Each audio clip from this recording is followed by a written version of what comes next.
Hello, welcome to the Pretzels and Tea Podcast. Once again, we're joined today, me and my co-host, as always, and Patterson. Patton, sorry. Say hello and welcome to the internet.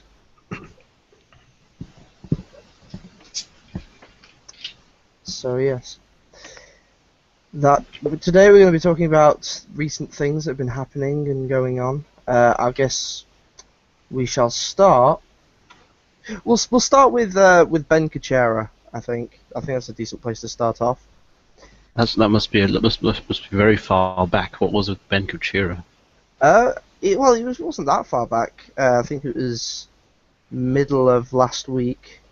Ben Kuchera decided to disclose. I'm not sure if he decided to or the Polygon forced him to start disclosing stuff on his Polygon authors page, and specifically disclosing who exactly he's funded through Kickstarter. And yes, so they're starting to disclose stuff on Polygon. Yay, +1. So give me your thoughts and feels. Do you think this is going to be a coming trend? Do you think it's just a once-off? Sounds a bit like someone's seems more like a gesture of passive intimidation. You know, it sounds more like he's trying to slowly open some channels so that in the distant future he could switch sides, because he doesn't know how long that's going to go on. Sounds a bit more like that. Okay, I could see that argument. It sounds more like he's tucking his tail in, if that's a figure of speech. Patton, what do you think is what do you think is going on here? Well, he could be doing that, or it could have just taken time to work through the legal department on whether they should be or should not be disclosing personal or financial relationships outside. Polygon is a larger firm than a lot of the others that have adopted, ethics policy so far. So it could go in that direction, or he could just be trying to look for a way out at this point, because let's face it, it doesn't look like written journalism or written reviews are going to last much longer. Definitely. Especially when you see stuff like Dying Light having quotes from, PewDiePie written on the posters instead of IGN or Polygon. So do you think this came from Ben Kuchera himself, or do you think he was forced into it by the higher echelons of Polygon? That's the bigger question I have. Let me just double check. I gotta remember something about Polygon here.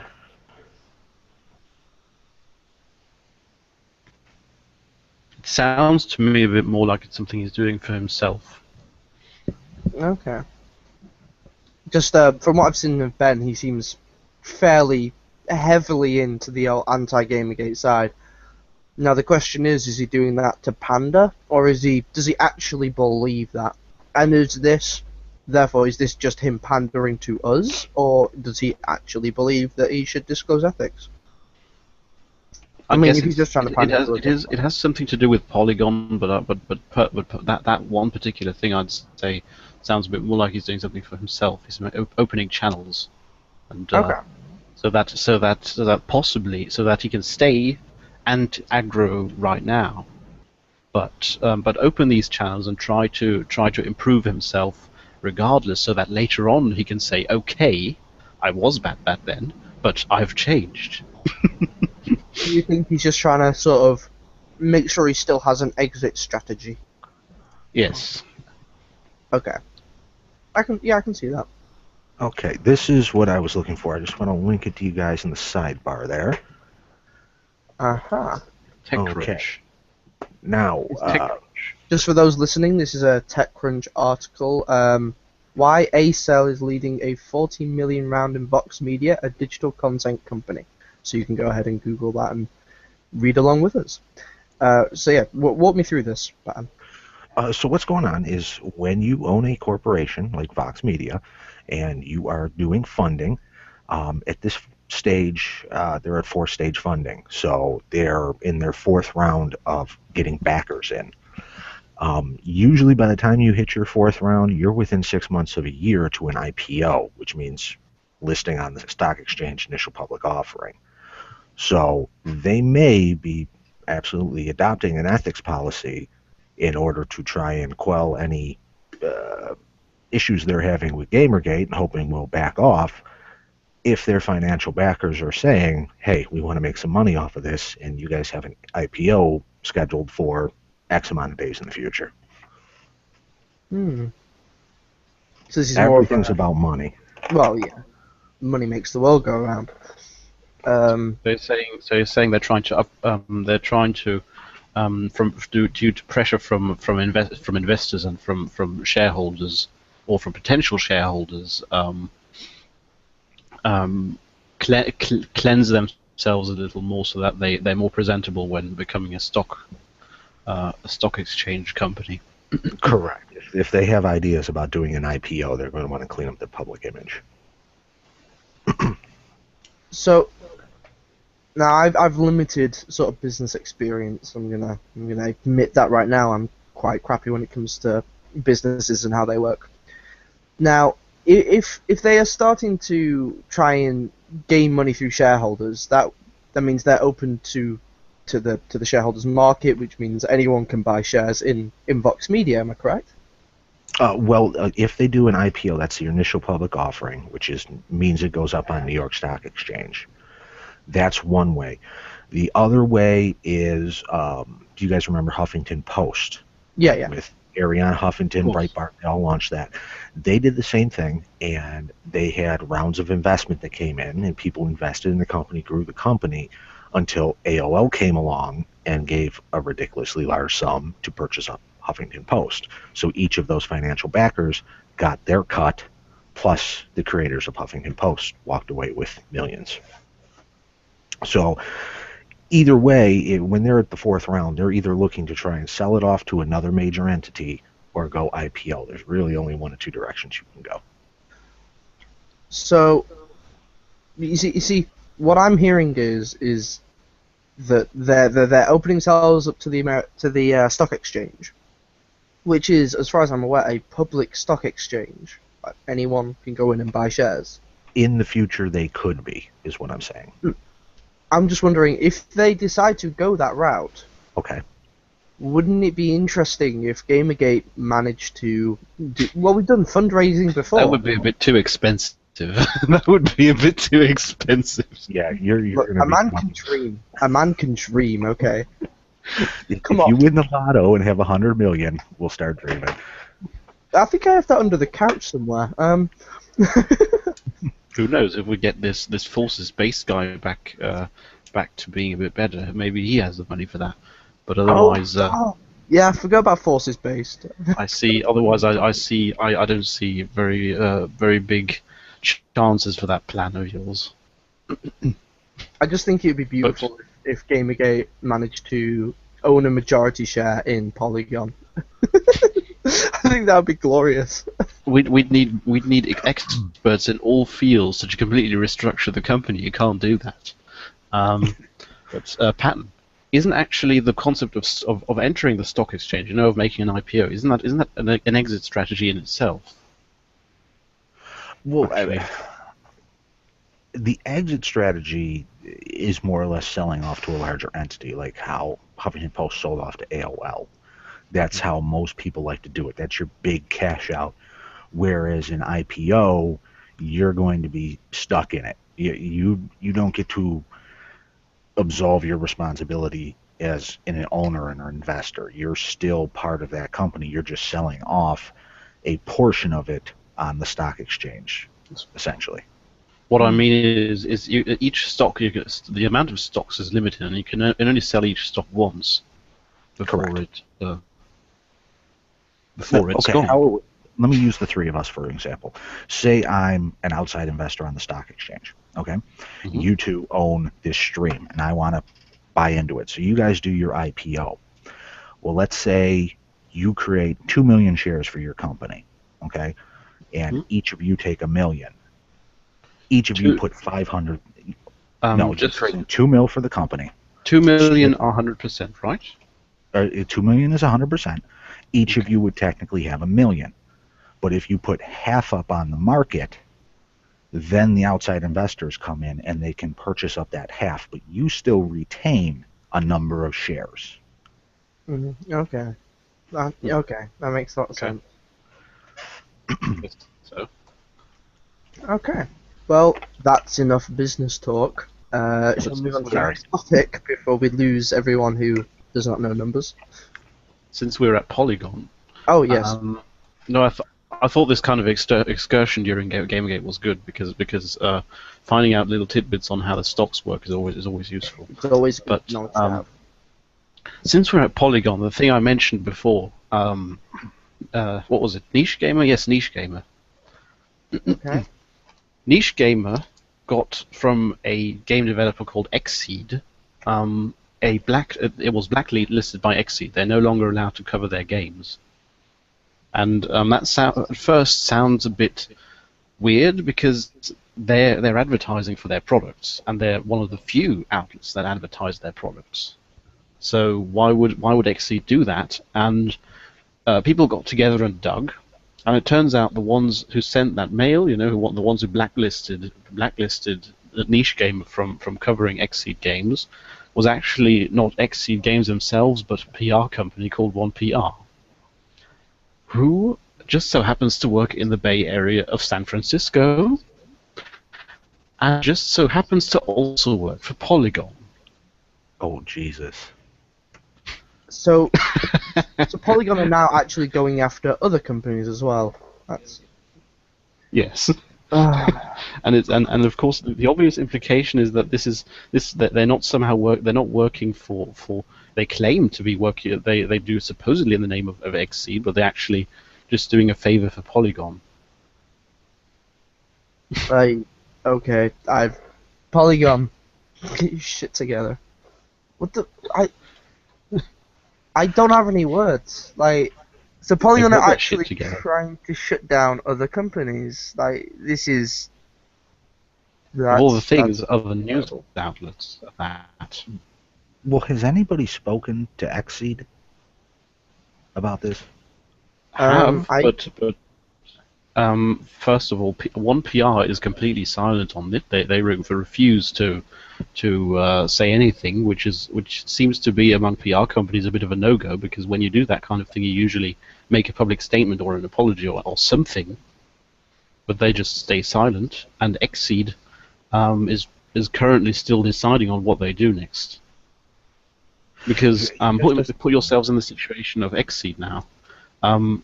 They could say, okay, we didn't agree on this, we don't like this, we're disassociating from you. But then they're calling on themselves the wrath of all of these leaked news sites. It just doesn't seem very likely a PR company would put the kibosh on something without the knowledge of the company they represent. Because, let's face it, even if nothing ever comes out into the open, XSEED can quietly just say, hey, this contract's done, you violated it, and go with somebody else. It's not like things can't be done behind closed doors.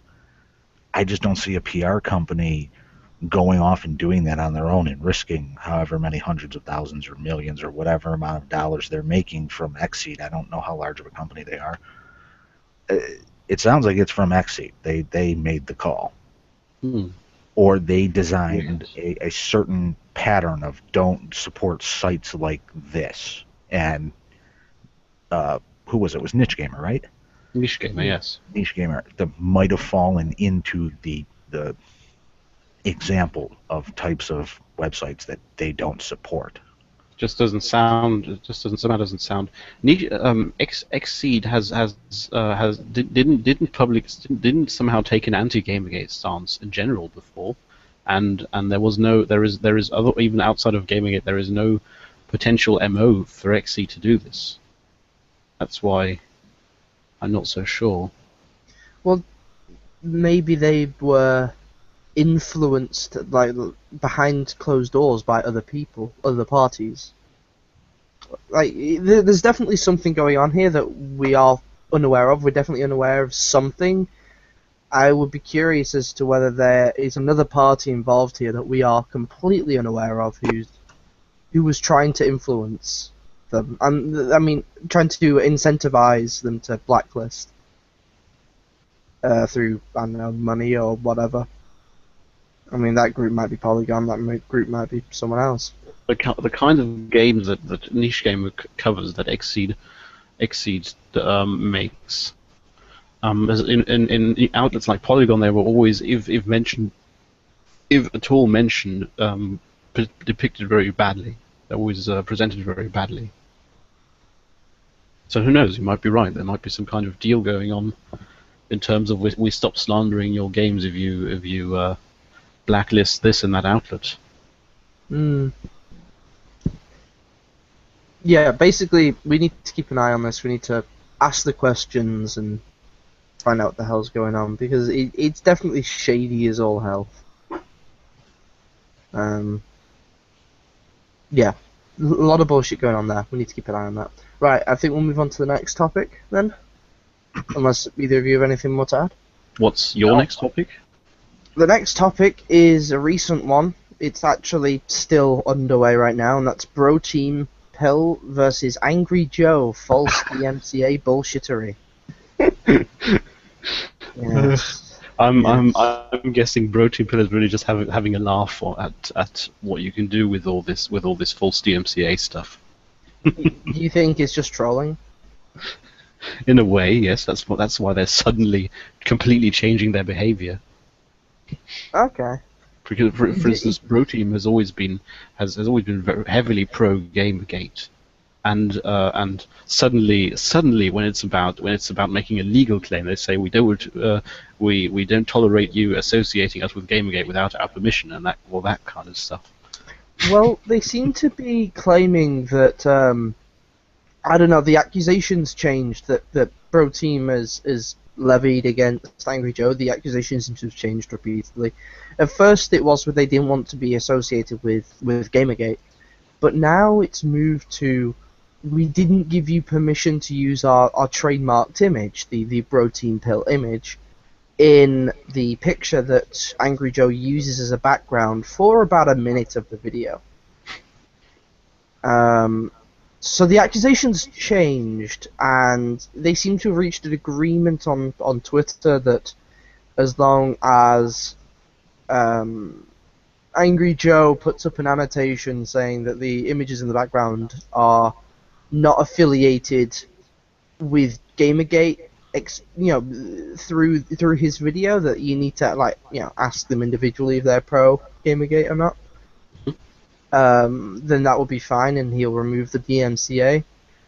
But previously to this, he said that he was unable to remove the DMCA, and basically there's a lot of drama going on, and a lot of bullshittery. And I'm curious, what camps do you guys fall into? Are you pro Bro Team trolling and having a bit of a laugh, or are you pro Angry Joe's side, which is false DMCAs are bad? Where do you guys land? Of course, false DMCAs are always bad. I just find it funny that one of the other side gets a taste of this particular medicine. Well, Angry Joe isn't anti-Gamergate. I mean, if you look at, did you guys watch Angry Joe's video, by the way? It was the top 10 controversies. Yeah. Yes. Patton, No. Did you manage to? Yeah. No, it had been DMCA'd by the time I went to it. Ah, okay. I managed to watch the video before it was DMCA'd. I managed to watch his take on Gamergate, and honestly, it wasn't a bad take on it. Like, he said that there's definitely an aspect of Gamergate that is using Gamergate to harass people, and I don't think any of us would deny that, but we do condemn it. And he's saying that basically he said was Gamergate focus on ethics and anti-Gamergate shut the fuck up. That was his general take. He's definitely neutral, and I think he's pro the Gamergate message. He just isn't comfortable with affiliating himself with Gamergate due to the claims of harassment, due to the negative PR that we have, and due to the amount of hit pieces that have written about us, and due to the actual harassment that does go on. with people using Gamergate as an excuse. Like, we can't deny that people don't use the hashtag to cause bullshit, but it's a hashtag. You know, you can't stop people from doing that. Yes, in terms of what's Gamergate and what's not, I'd really say it's a bit like with this anonymous culture. You know, you're really only judged on what you do and what you say. Who you are doesn't really matter. Agreed, and I think good thing. And my thesis on this being trolling is Bro Team sounds kind of like the people that do that, and all these channel awesome folks, especially Angry Joe, always had behind the scenes they have a lot of problems with their own lives. From Doug Walker desperately trying to keep it afloat, and the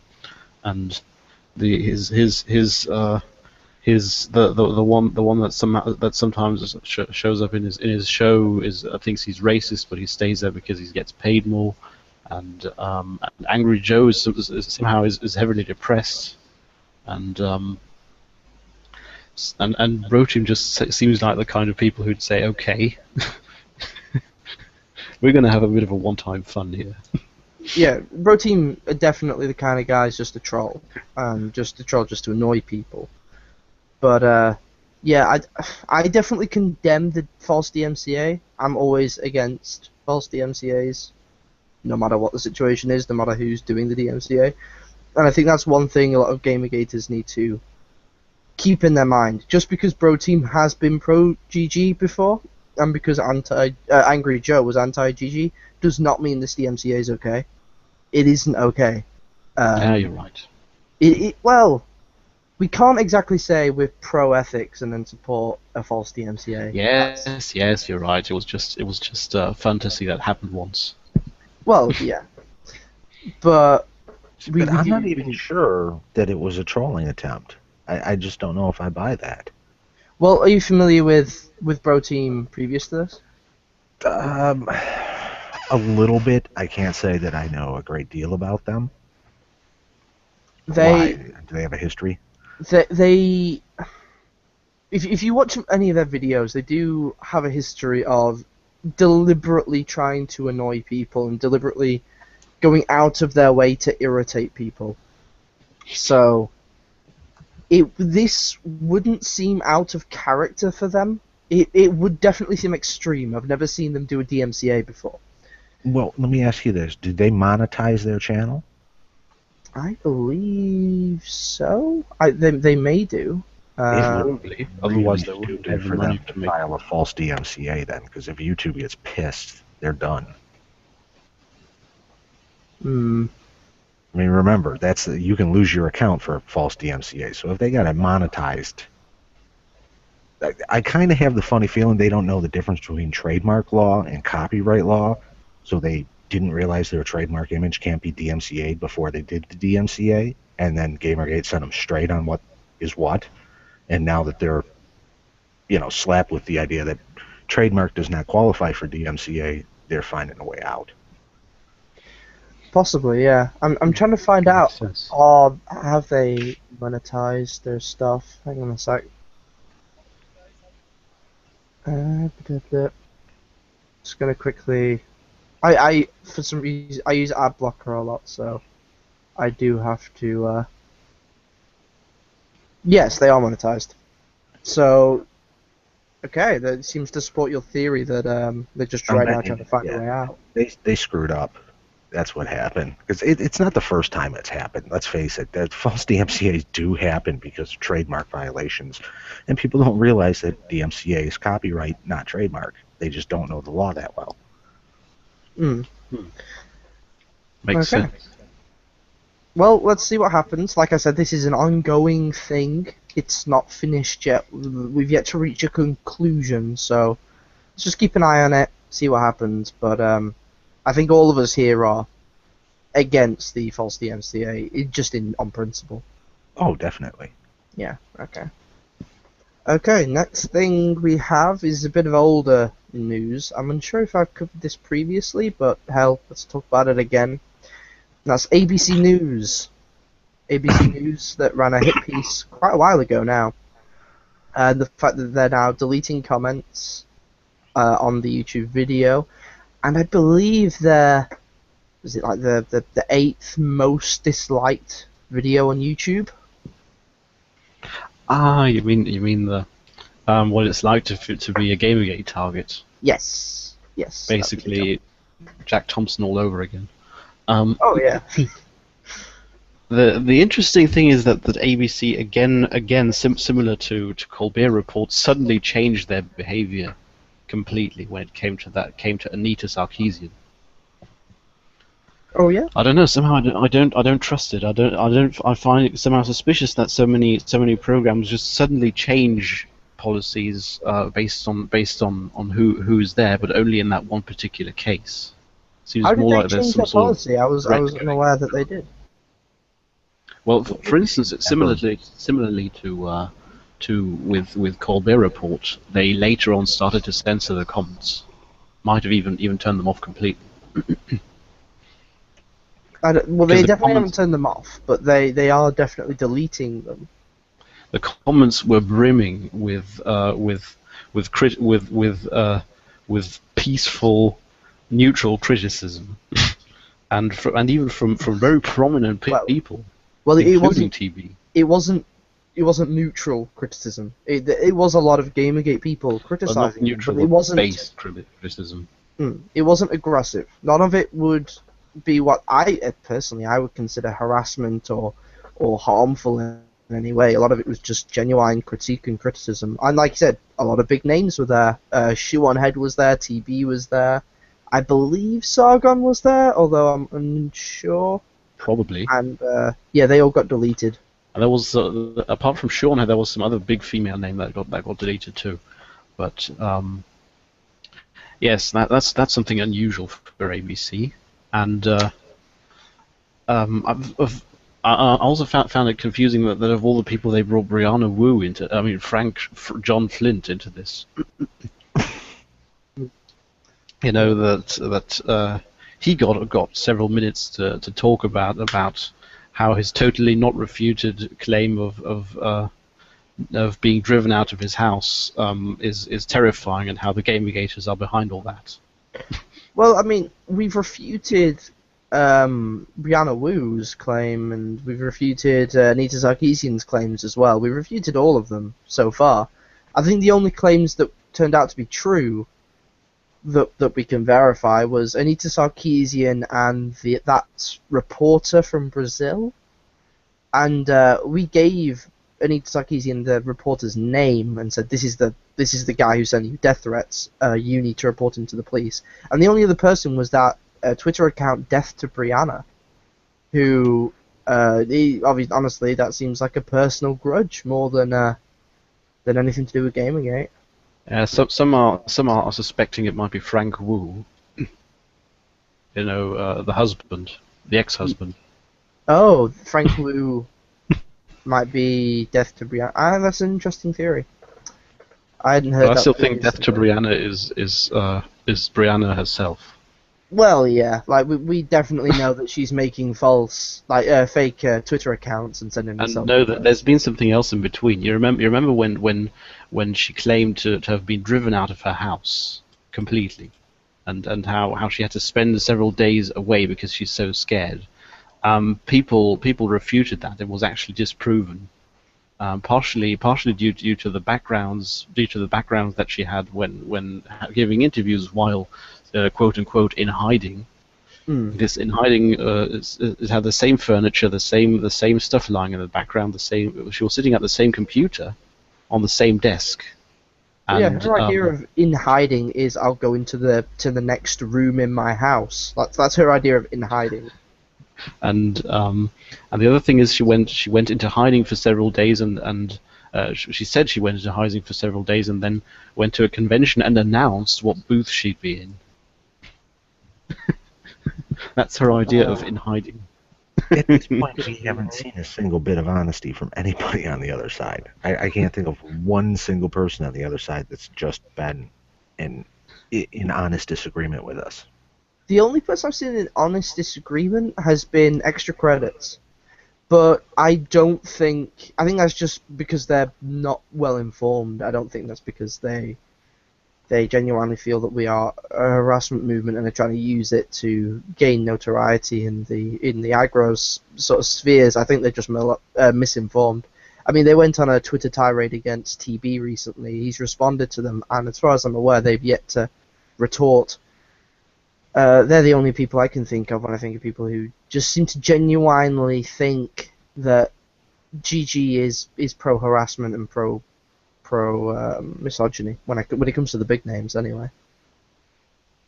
Extra credits for those of you who don't know, YouTube channel. They do a lot of in-depth looks into gaming sphere, game making, and that sort of stuff. It very informative, and I do like their stuff, but yeah, they do seem misinformed on Gamergate. Okay, unless anyone has anything more to add to that, the ABC News bullshit. Let's move on. No, that's it with the ABC News. All right. So we're going to go back to our old friend for the next topic, a best mate. I believe it was Arthur Chu. Oh, okay. Good buddy of mine, love him to bits.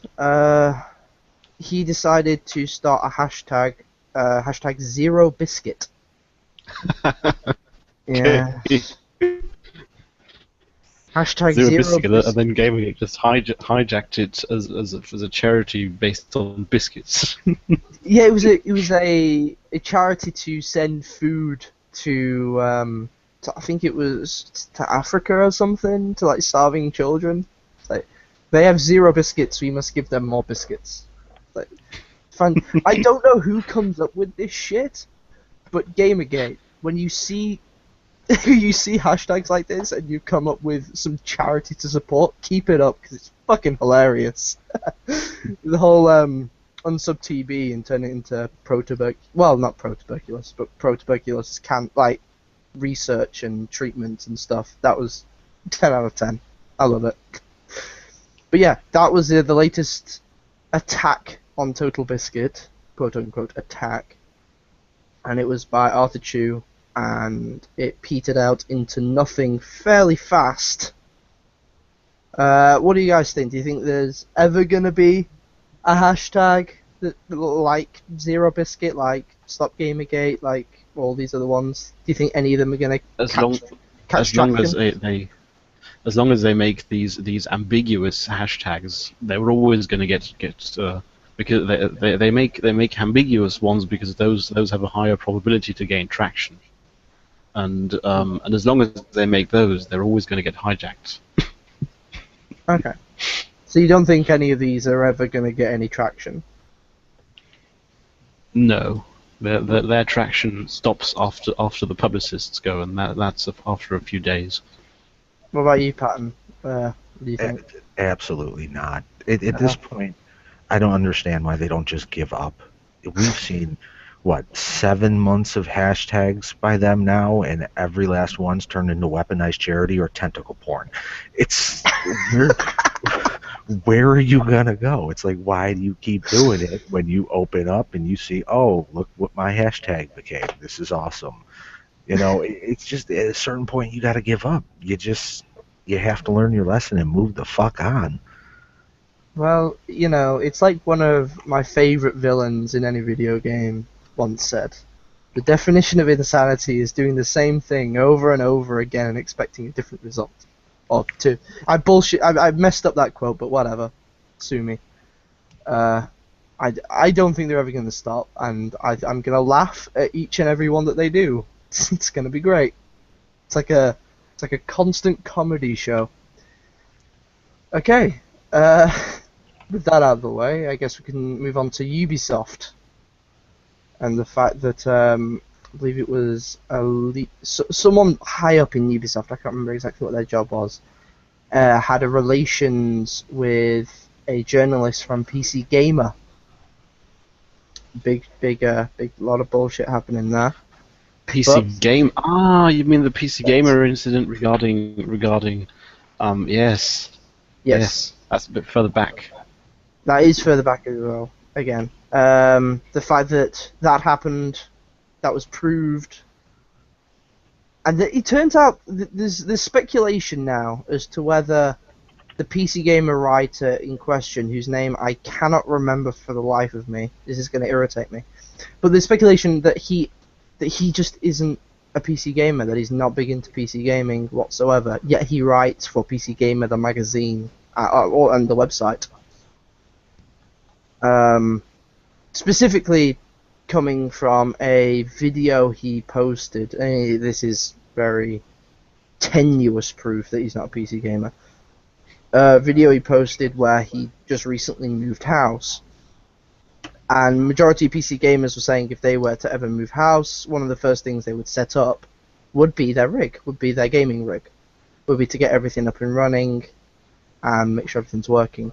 Now he posted a video sort of as a walk through his new house to show where he's living now, and there was lots of stuff with regards to Xbox, but no PCs, not even anything vaguely PC looking in his house whatsoever.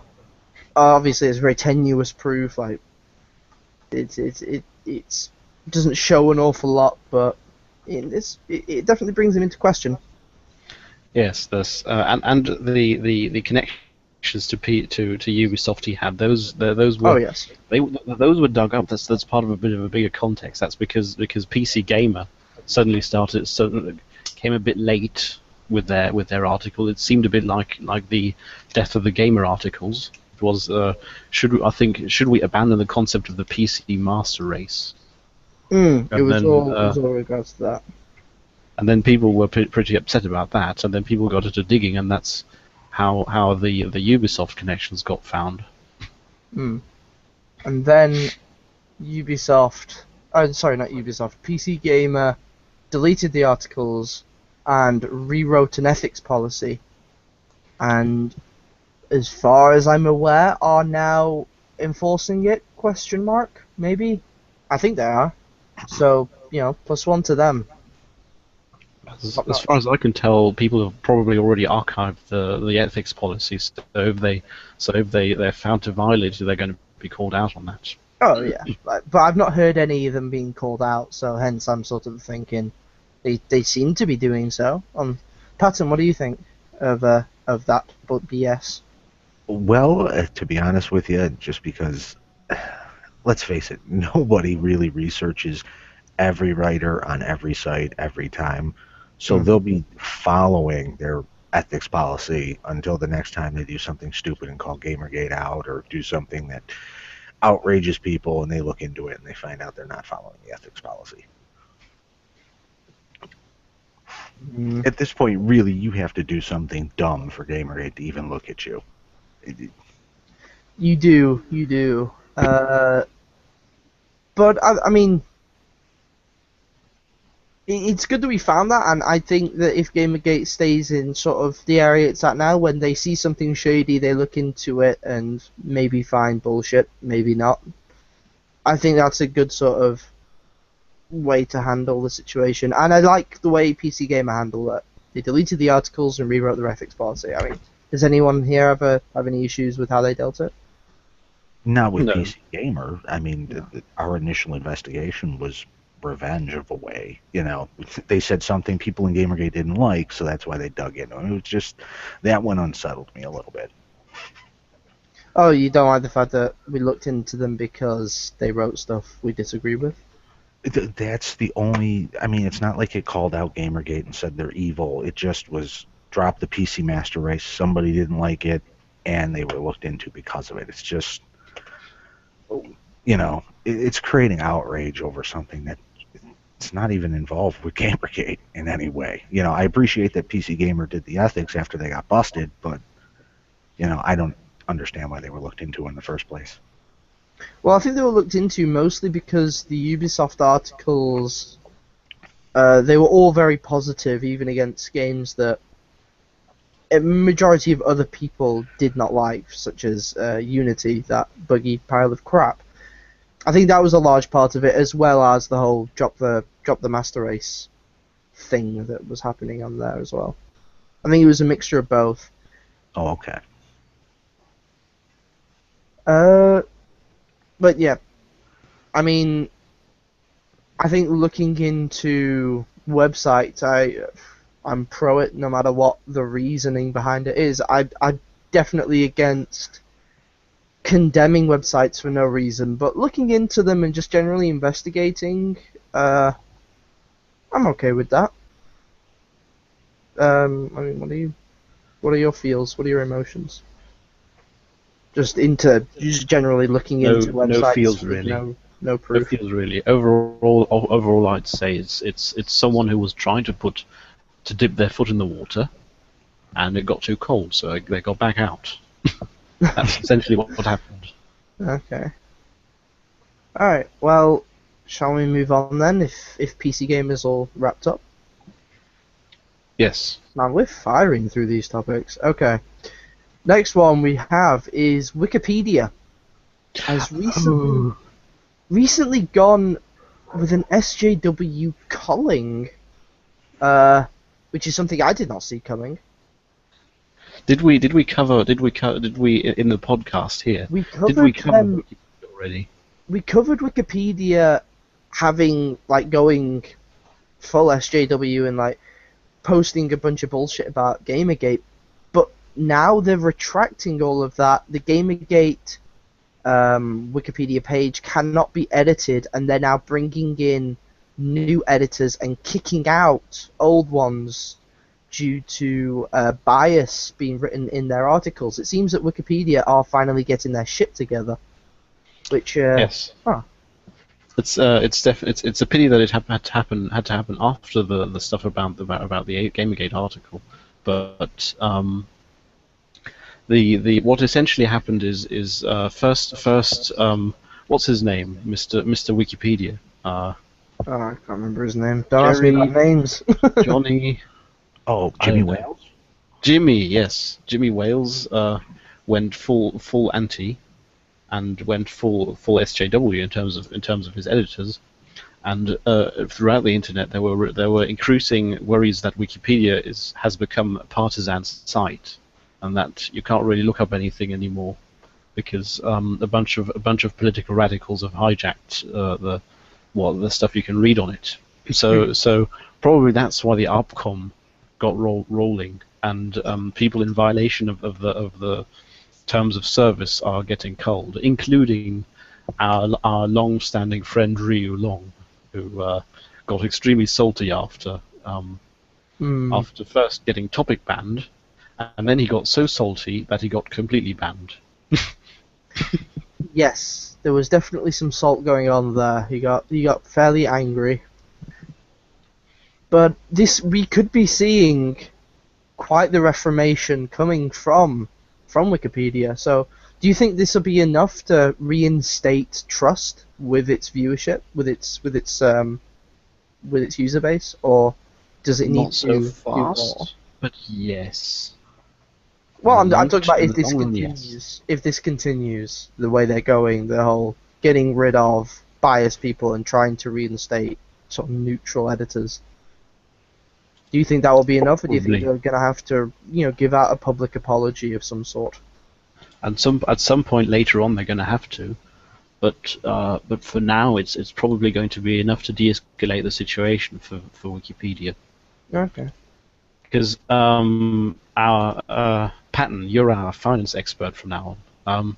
Yes. What is your stance on Wikipedia's donations? The donations that keep Wikipedia running, in regards to their policies on culling violators. Let me take a look and see what they made this time around.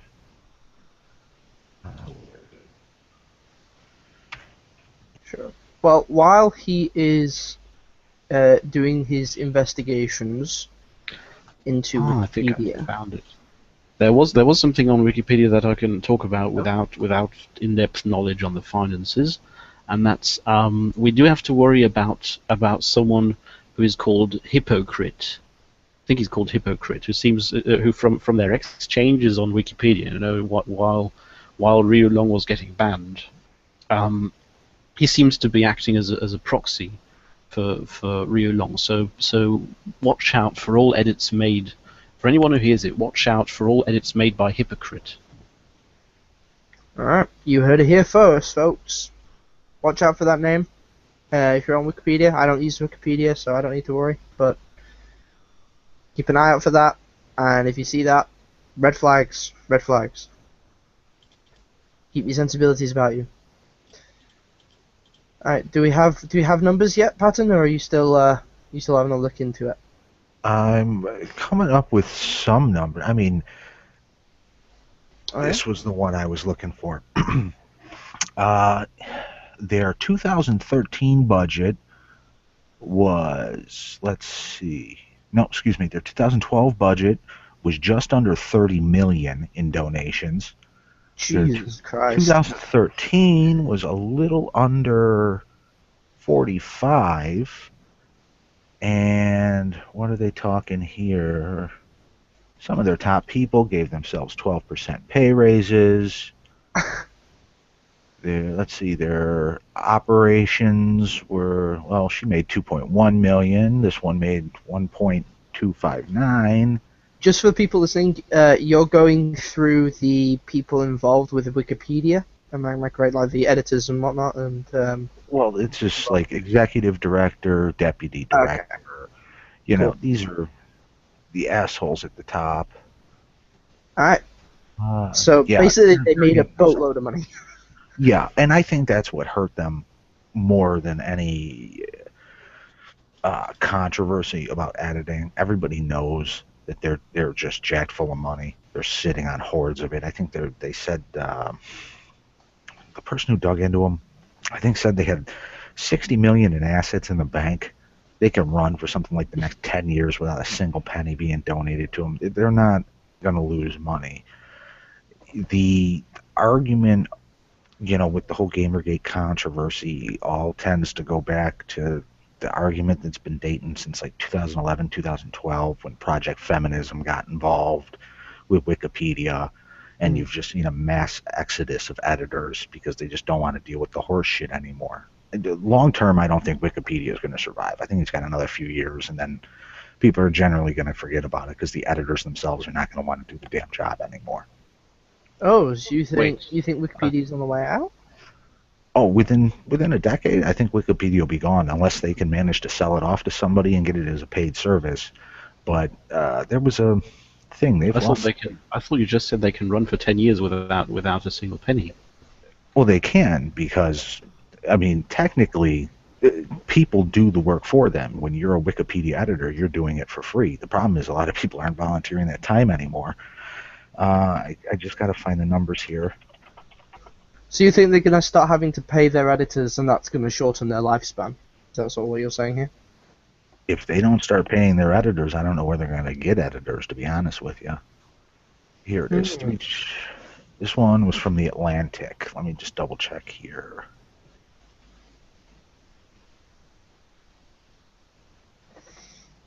So, that's some definite drama possibly happening over the next coming years for Wikipedia then.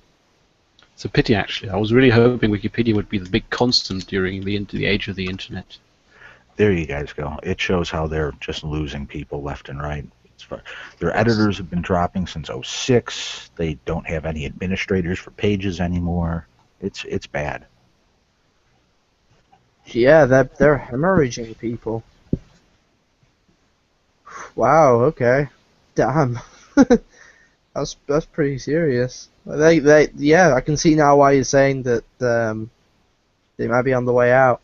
I mean, especially the last one that shows, what is that, about 34,000 people make more than 5 edits a month. And if we think an edit can be replacing a comma with a semicolon, you know.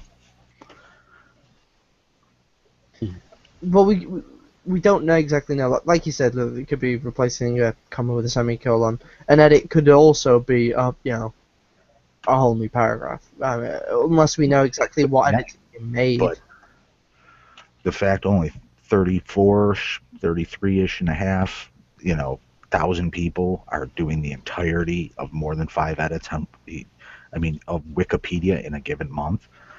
That's not high praise for Wikipedia. And I mean, how many of those are single-use accounts, which they supposedly ban, but let's face it, most of the articles out there are run by single-use accounts that never touch another article.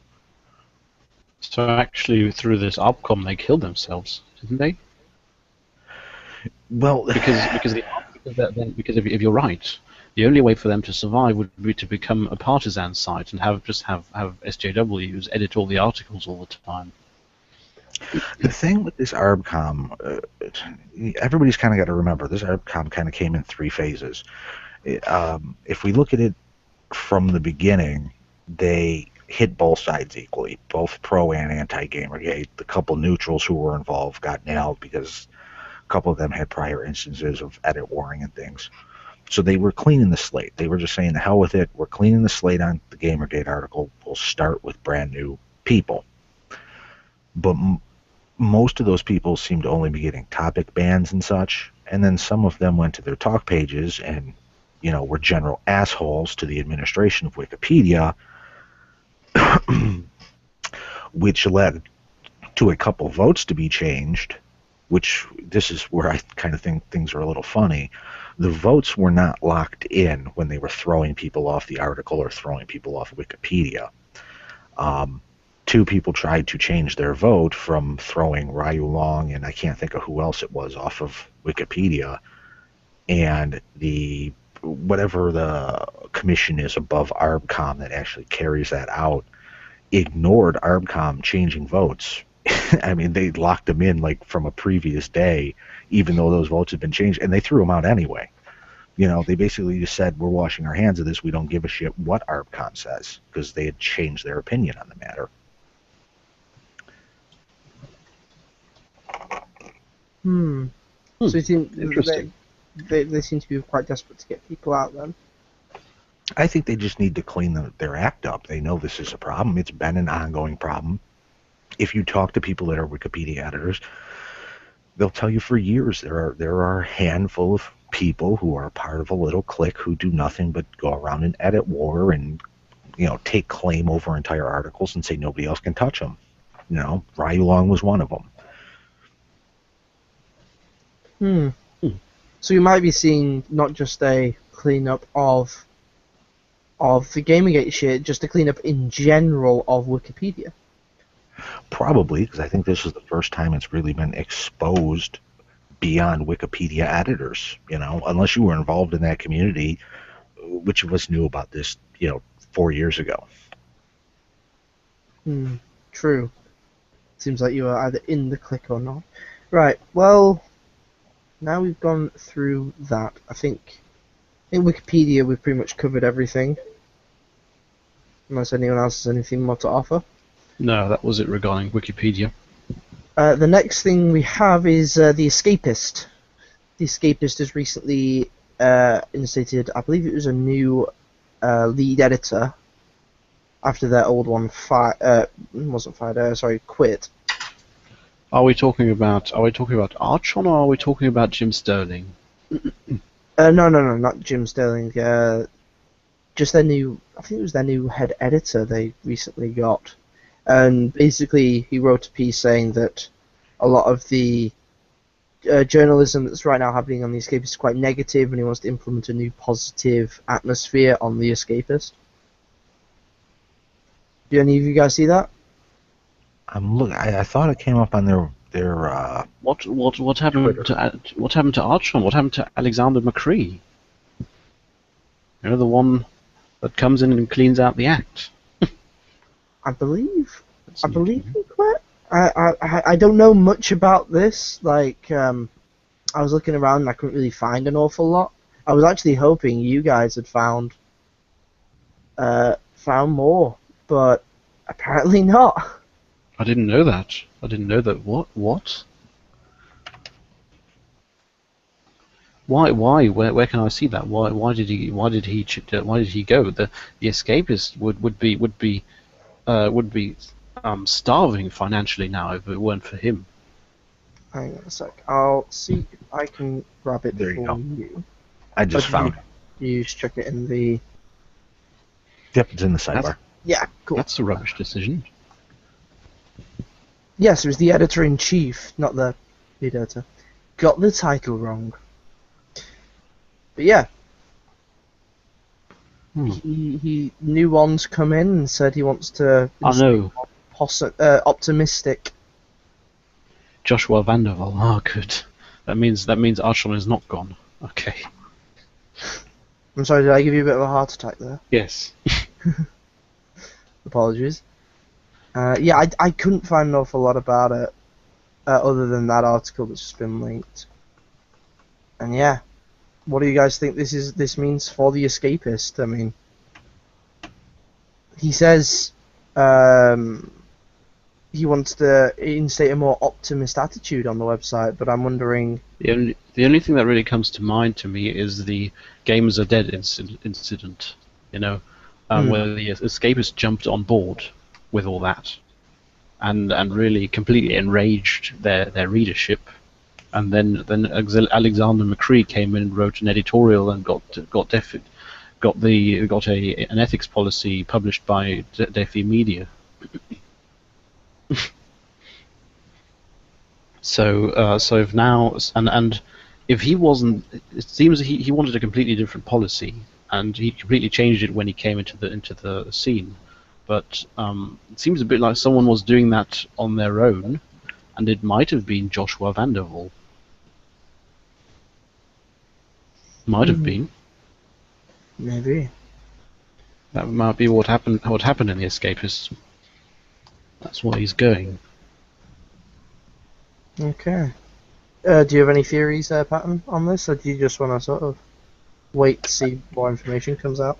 I would wait and see on the information, only because if you notice in that article he wrote about the change of leadership, he notes that a number of writers and contributors, those be freelancers, are no longer with them, but he doesn't specify who those people are. So I kind of want to take a look at what the Escapist is going to do over time and see if some of the more notable names that we have generally disagreed with no longer appear there. You know, anybody who's tossed their spaghetti on Twitter or something just no longer happens to have their freelanced articles posted up to the Escapist anymore, and see if they've actually taken a turn. Because I have a feeling the Escapists, they're not stupid, and Defy Media is not stupid. They knew, you know, when they did their pivot to allow discussion on their forums and they weren't going to bash on Gamergate, that everything calmed down. You know, Escapists had nothing to worry about. People went back to their website, and, you know, they kind of sat pretty. They had a bump in readership. If it worked for them then, they might be trying to just continue on with that policy. Well, I mean, like, I can think Jim a name Sterling. does come to mind. Yes, exactly. Jim Sterling has left. He's decided to go indie and crowdfunding. So maybe that's who he's referring to when he says a bunch of, certain writers and editors have left. Maybe he's referring to people like Jim Sterling. Although Movie Bob, I believe, still is under the Escapist, as far as I'm aware. And As I of mean, yet. so far, I mean, he said some pretty abhorrent things. So we could possibly be seeing him weaned out of the Escapist. Especially with the quote-unquote more optimistic view that they're trying to instate on to the Escapist. Movie Bob is far from optimist, especially if you read any of his Twitter stuff. With movie Bob, I always found confusing. People usually say about him that he's so focused on saving women on the internet, but with everything I read from him, his tweets and the like, it always seems more like he has this fixed goal. He wants video games to be an art form, and in order to be an art form, in order to evolve, they need to be ridden from these boundaries that are created by, basically normal free market mechanics. His sort of general idea is it's not art if it is if it's violent, or if it panders to men, or if it does anything that's considered lowbrow. Yes, but it's a bit like Sargon says. He's one of those who want video games to be more like these French playhouse films that you only watch so you can say how cultivated you are. Well, yeah. Which always strikes me as weird because we have the French art house films. If we look at the film industry, we have the French art house films, but we still have Michael Bay films that are just stupid and have tons of explosions. Why can't we have the same with games? Why is it one or the other according to these people? Probably because the ones going for publishing and supporting the art house games want the art house games to pay, and all this commercial thing, the whole free market thing is for them, that's just that's for them, ethics and avoiding corruption isn't a concept that exists to them. To them, that's just unused potential, unused market potential. Well, I That you mean, can fill with more art house games. Macintosh has openly come out against the free market, which it confused me when I saw that Yes, tweet. but Macintosh has also come out against the Jews and against the U.S. military and against the what have you, against free speech, Charlie Hebdo. Yeah, he came out against that. So, oh, well, we need to think about the extremists who shot them. It's like, fuck off. And the tweet, specifically the tweet he made, I just want to reference this. The tweet he made about the free market confused me so much. It made me feel confused and angry because his tweet basically said we need to get rid of the free market and replace it with the free market.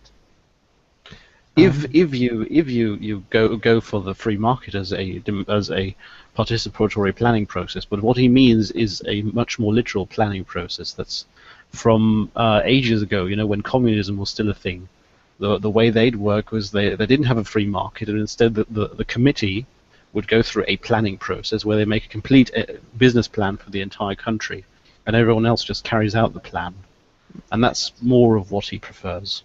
Oh, just for people listening, this is the tweet specifically that we're referencing.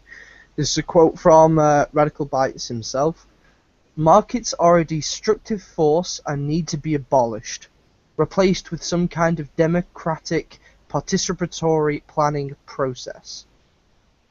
So, just so you guys definitely know what we're referring to here. Basically, just Google Jonathan Macintosh free market and it'll come up. He means much more literally a planning process than a democratic participatory planning process like the market. He means it really a set of people, preferably a very small group with him at the top, getting together and planning what games are supposed to be made. Yeah, if you know anything about Macintosh's history, he's a nouveau socialist. He believes in the Soviet Union was on the right course. They just did it the wrong way. I see the argument of that side, like, just on a little bit of a tangent here.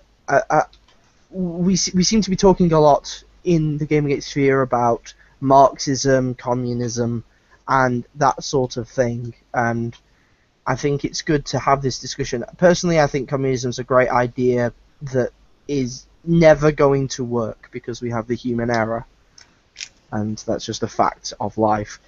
So when I see stuff like that being said by Jonathan Macintosh, I think we all need to be aware that it isn't a bad idea, it just won't work in reality. It's very idealistic. And when we it's like with the anarchists, human nature prevents the ideology from working, even if you try. Exactly. Well, that's not technically true. If you look at the commune system, all the hippies went and lived on communes. That's anarcho-socialism. You know, they chose to be part of a type of socialist system. It'll work in that context. Communism and straight socialism do not work because there's no such thing as equality in any governmental system. You will always have the haves and the have-nots.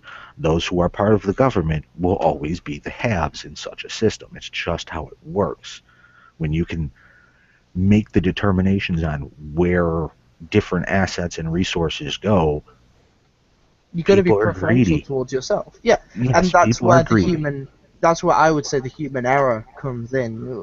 When I say the human error, I'm not talking about people making mistakes. I'm talking more about humans as humans are flawed creatures. We cannot be godlike, equalitarian, 100% sort of beings that are equal to everybody and understand how everyone's feeling. We cannot be like that. It's impossible. And like you said, human greed will. Oh yeah, will greed make, is always going to ruin everything. Well, yeah. Greed is basically yes. That's what ruins both systems. It worked. The whole idea of everything being shared in the sort of socialist, almost Marxist ideas that the hippies had worked because it was such a small group. Mm-hmm. But he's talking about establishing it on a worldwide basis. I mean, even if he just established it in America, where he's living, where he's talking about, where he's definitely referencing in his tweets, it affects the rest of the world in a big way, and it's just not going to work. I mean, it's a nice idea, but it's not going to work. Well, if you want to see what non-communist socialism looks like, the type of socialism he supports, take a look at Greece, okay? And that answers your question. And what was Greece's solution? Oh, they just elected Golden Dawn. So let's scrap socialism and go right to communism. That was their solution to failing socialism. What do you lot in Britain and the States pick up about Greece in the recent time? Well, seeing as you can retire at like 25 after you did 2 days of work, that's usually doesn't work out for an economic Slightly system. exaggerated, but yet slightly. Yeah. Yes. I think it's 36, and it's still, and you have a retirement. Your retirement fee is higher than your actual wage in the end of your work time. Yeah, great idea, Greece. 10 out of 10.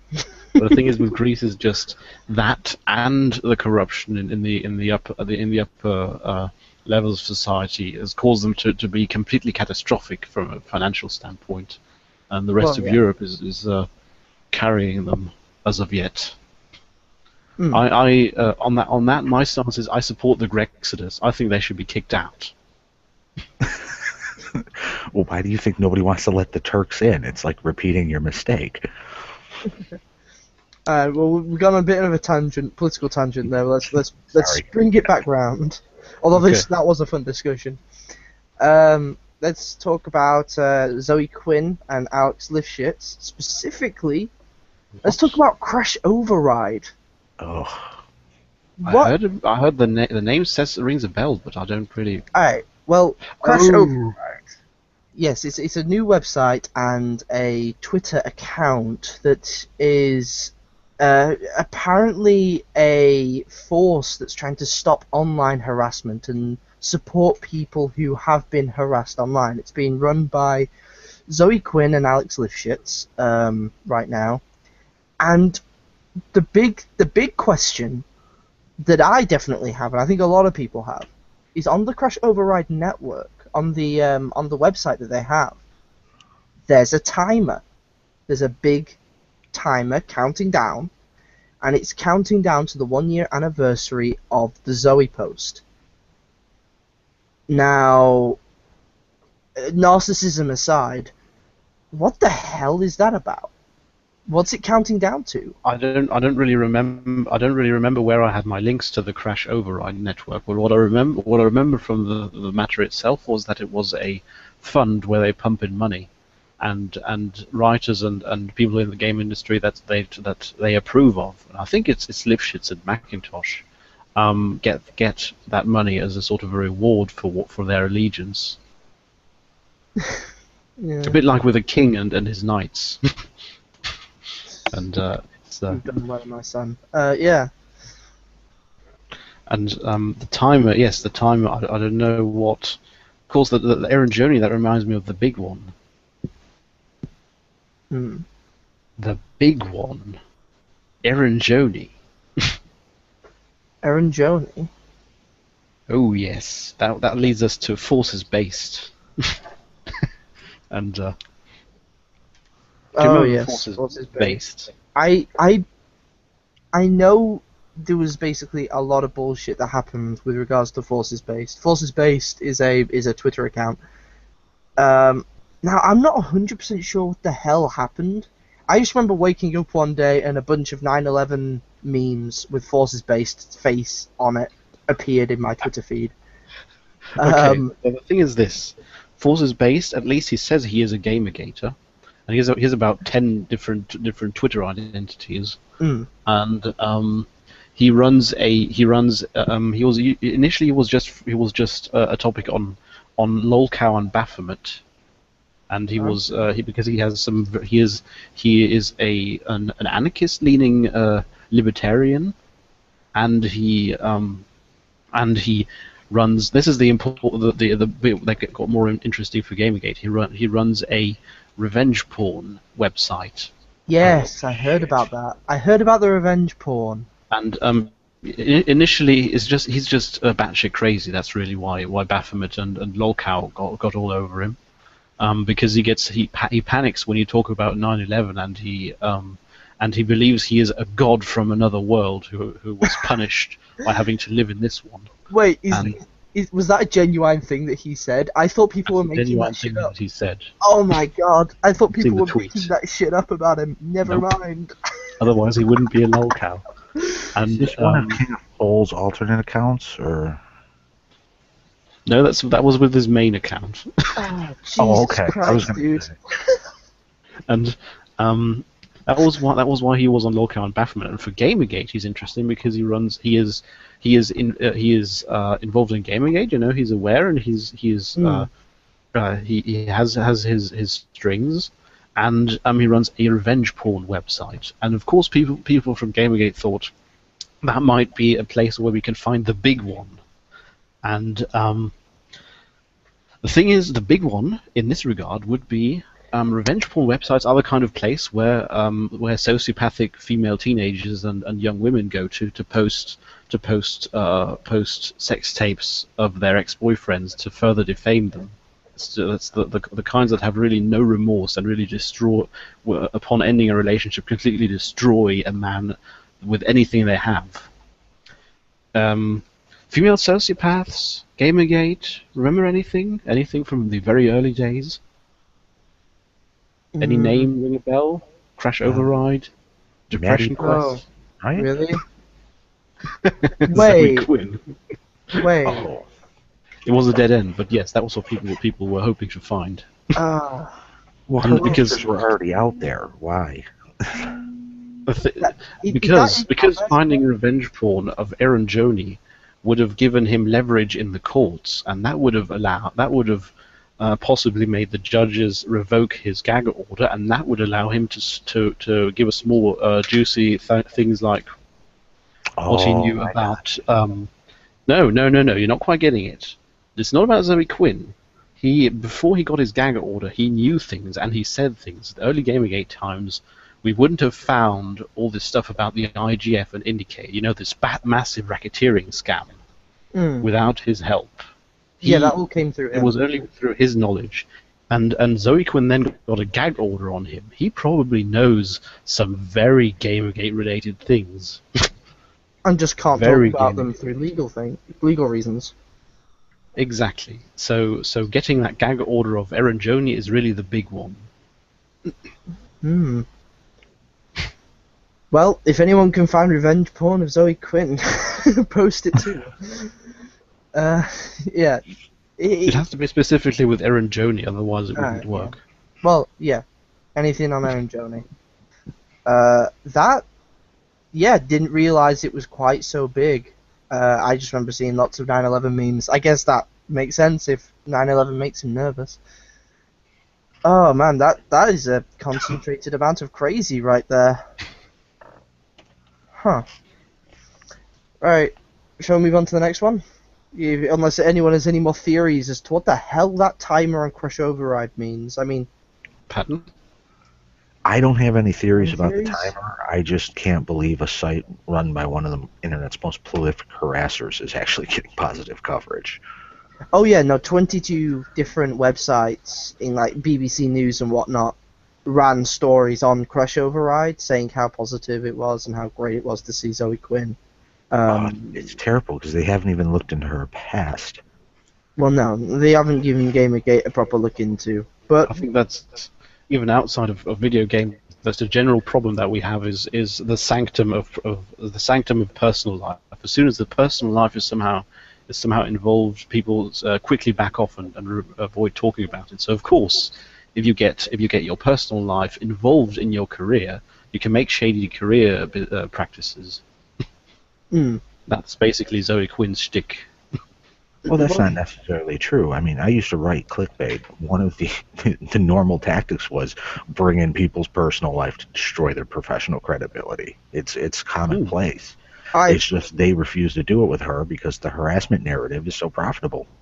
Well, yeah, the whole clickbait thing, it especially with tabloid sort of news, it's always to go along with the narrative and to play on what people already think. That's why they're not going after Zoe Quinn in a big way, because she is the victim, and they don't want to ruin. They don't want to go up against that narrative. It's like I said, it's too strong. Okay, well, keep an eye on the timer. Let's see what happens, and fingers crossed, it's not a bomb. Next thing we've got on the list is 2 petitions have been made recently. With regards to Baldwin, is that how you pronounce his name? The Firefly actor who started out Gamergate. Yeah. One pro Gamergate, one anti Gamergate. Basically, anti Gamergate tried to get him banned from showing up for the Supernova convention in Australia. I believe it's Australia. Yes. And obviously, in response to that, there was a petition to not ban him from the Supernova. And honestly, I'm losing track of the amount of fucking petitions out there. It's getting a bit ridiculous. What are you guys' feelings on that? Like, do you think people should be banning other people due to political allegiances? I would consider Gamergate quite political anyway. And do you think that petitions should be banned because they're stupid and all over the place and there's too many of them? What do you guys think? I think petitions are good to communicate communicate how many people strongly share a stance. Yeah, I'm just joking around when I say ban them. I'm just like, there's just so many of them, it's hard to keep track. So yeah, they're trying to get him banned. Some bullshit going on. I would be curious as to why they're trying to ban Baldwin. I mean, obviously he started the Gamergate hashtag, but I mean, I follow him on Twitter, and he doesn't seem that active in the Gamergate movement anymore. He's just a big name, and if they can, that's what they've been looking for in Gamergate all along—a big name to take down. You know, the leader. Yeah, but we don't have a leader, so good luck. So he's close enough as far as they're concerned. That's the reason why all the e-celebs more or less have drawn back. You know, aren't having 24/7 streams anymore. Because it's some of them are still covering Gamergate and are still pro Gamergate, but they're not in the middle of it because they know that makes them a target. I think the only person e-celeb I've seen who is still quite heavily talking about Gamergate and discussing Gamergate is Sargon of Akkad. Like when we talk about just general consistency, I mean, yeah, Sox does her updates, but mostly the updates are just news pieces. Like Sargon still talks about it a lot. And rumor has it, at least from claims, that from within the shadows, Internet Aristocrat is still with us. He's just not the celebrity that he was. Yeah, well, Internet Aristocrat and his faggotry, especially just the whole bullshit he went through when he left. I think I don't know. I have feels about Internet Aristocrat that are not very nice feels. He probably had something going on with his own life when that happened, because it seemed kind of irrational.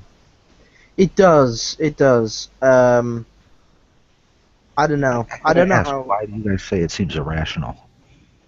it just doesn't seem like something he would do. I mean, it seemed like he'd done a complete 180 when you compare that video to his previous stuff. Well, you have to remember that, what was it, the night or two before, people came at him heavily personally about him and whatever that girl he was dating. Oh, really? Well, yeah, they did a stream, and Jim got in trouble. Gamergate was screaming at Jim because he was eating fish taco on air. So that didn't exactly work out too. Yeah, that didn't work out too well. King of Pole completely tossed his spaghetti and started screaming about space Jews and aqua Nazis. So that pretty much ended his participation in Gamergate after that, because people wanted nothing to do with him after he went full pole. And I mean, it was bad. I thought. No, wait. Paul only had a bit of a backlash because he Sargon sort of slightly provoked him into Holocaust saying the Holocaust was exaggerated. You know, the numbers were exaggerated. Oh yeah, but I just called space Jews and aqua Nazis because I don't want to get into the whole Holocaust debate. And the thing is, the real reason why King of Pole really no one really listens to anymore is because King of Pole got the Nick Denton leak is really the reason. Well, yeah. Well, no, I'm just saying he was done as an e-celeb after that. That was, he was toxic as far as his celebrity. It had ruined it. He might just not know it, but the thing is, there is evidence of the Holocaust really being as big as it was. That exists. Well, let's leave specifically the Holocaust talk, because yes, okay. that's not really Gamergate related, but basically they were talking about it on a stream and making some not very nice remarks about it, and also like the fish taco thing on stream. Like, how is that not reported? I don't. Well, it's not. It's just their voices. You didn't see anything. What's happening? Well, no, obviously not. I mean, if it's a live stream, it's only audio. But still, I would have thought that would have been reported. But God. Well, for all you know, must they have might have missed just been that trolling. So he might have been. There's that. That must have been that drunk stream they did, wasn't it? Yes, that was was the drunk stream. Because I remember after that, a lot of bullshit went down. So did you? Okay, what's your next topic? Well, actually, the last topic I have is the Fine Young Capitalists recently started a Not Your Shield project. I'm not really sure what the project specifically is, but it's nice to see they're still doing stuff with us. What are you guys' opinion on seen Autobotica is still releasing pictures, so they're still working on an Underworld Empire, or what it's called. Does anyone remember FAQ? Oh, I've seen this before. I just didn't bother reading it. Yes, it's an art project. That's specifically what it is. It's a Not Your Shield art project where artists from Not Your Shield are submitting artwork.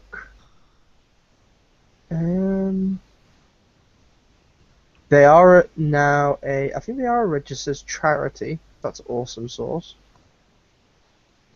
Yeah, it's just nice to see they're still up to stuff. They're still going. I have a lot of love for them personally. Patton, what's your opinion on the Fine Young Capitalists? I just think they're a great group of people who got a really bad shake in this whole thing. Yeah. Right. I think it's hilarious that that Gamergate, who apparently hates women and hates feminists and is just does not like women no matter what, is supporting the Fine Young Capitalists when they're radical feminists. Yes. The thing is with the Fine Young Capitalists, I'm just going to assume that taking down the Fine Young Capitalists wasn't just a personal Zoe Quinn thing, but that feminists overall agreed that was a good idea. But as far as I could tell, the fine young capitalists were really, the problem with them was really just about narrative. The narrative of certain media outlets, the media outlets we are currently having a lot of problems with, have this fixed narrative of that women are too intimidated to get into video games, and that men would not like female ideas, and women are generally not welcome. And the fine young capitalists have operated under the assumption that women are indeed intimidated. So what they could do to change that is to have a project where women give ideas, and to see whether women's ideas are accepted by video gamers through the funding of the Indiegogo. And that, of course, went against the narrative. That project being a success, those news outlets couldn't have that. Well, no, it's not a project success that prevented the news outlets from speaking about it. It was the negative light that would have put Zoe Quinn in. It would have destroyed their victim narrative.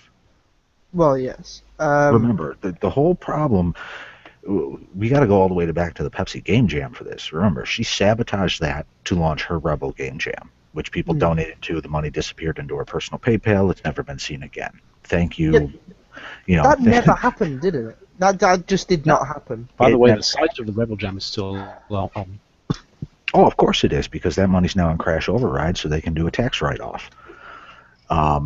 And then what was her project after that directly conflicted with Fine Young Capitalists? So that's why she's never gone after anybody that she didn't have a financial interest in doing the same project they were doing. No, I'm interested. What the hell was her second project? No, I didn't realize she had a second one. Yeah, it was something after the Rebel Game Jam, to do the similar thing to what the Fine Young Capitalists were doing, helping girls get in gaming. And she ended up going after Fine Young Capitalists over the whole... it was the transgender thing.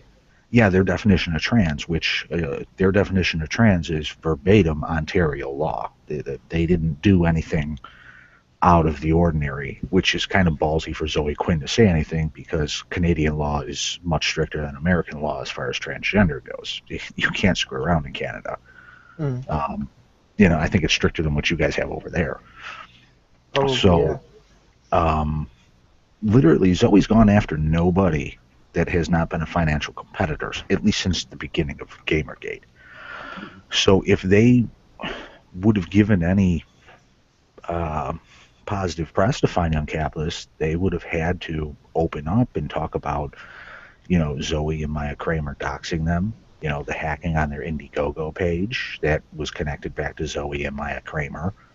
And who else? Maddie Bryce, I think, was involved in some way, shape, or fucking form in that. I mean, it was the who's who of assholes, literally.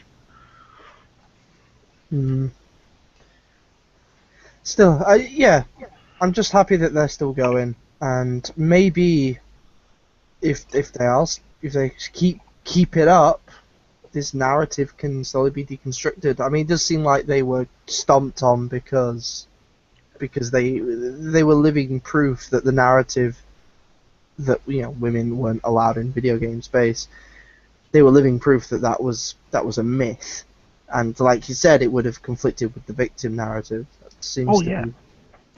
But if they get their game launched and it hits Steam, probably gets greenlit, because they'll post it up on Twitter and Gamergate will get that greenlit in 24 minutes. They'll be successful. I have no doubt Fine Young Capitalists will be successful, because they actually have a team that knows what the fuck they're doing. Oh no, that game, once they release it, is going to explode. Like, people are going to go crazy over that, because there's so many people in Gamergate. And everyone's going to buy this game. Oh yeah, I know, I am. And,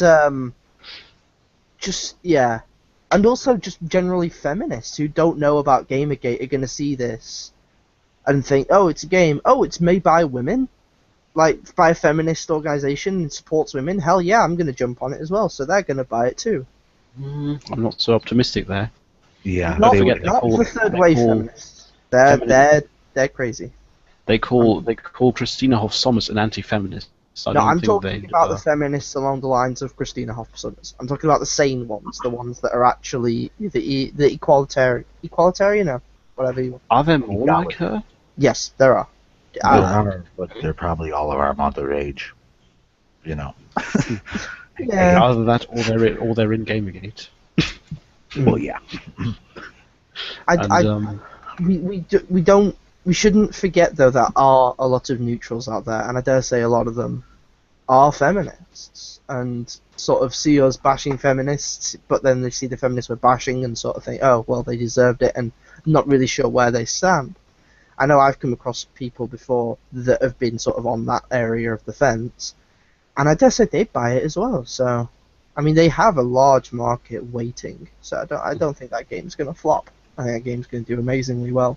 flop's definitely not going to. Especially since the dev and all has already been paid for. That's what the Indiegogo was for. Oh really? Oh yeah. Nah. Didn't realise. The money is already in. It's just about making profits now. Nice. Awesome. Can't wait. Looking forward to it. Alright. And okay, was that your last one? Yep, that's all the topics I have. Do you guys have anything you want to talk about before?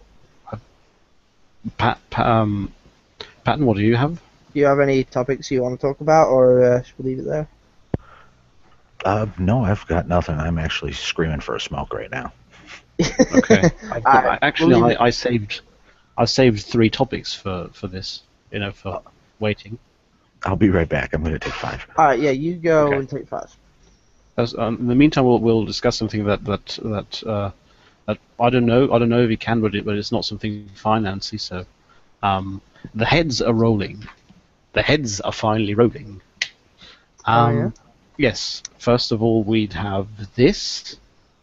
You remember the post on? You remember the post that was on Facebook? It was the best one, but it was on all the platforms actually. Elizabeth, also known as at 2 Scooters, involved in several companies that are in the video game industry. Do you remember her? I'm terrible with names. Hang on a sec. She was back ages ago. Here's the link. It was back ages ago already an absolute strong anti-Gamergate who completely 100% blue pill, 100% buys the anti-Gamergate narrative. And that's back then. And now this happened. I've linked you the tweet of by now. Yes, she stopped a Gamergate person From prevented getting the into the Gamergate person industry. from getting into the industry, and then now she's trying to get back into the industry. After the head has rolled, she is gone. Well, it's the same that happened with Randy Harper. I mean, she was fired, wasn't she? Yes, but with Randy Harper, it wasn't about substantial layoffs like with Elizabeth. It wasn't about cutting back on jobs. It was really about with Randy Harper was a bit of a different thing. With Elizabeth, it's really companies are losing money, so companies have to lay off everyone who doesn't pull enough weight, and she was part of that. That's really what it was, and she. But here I'd say karma's a bitch. Indeed.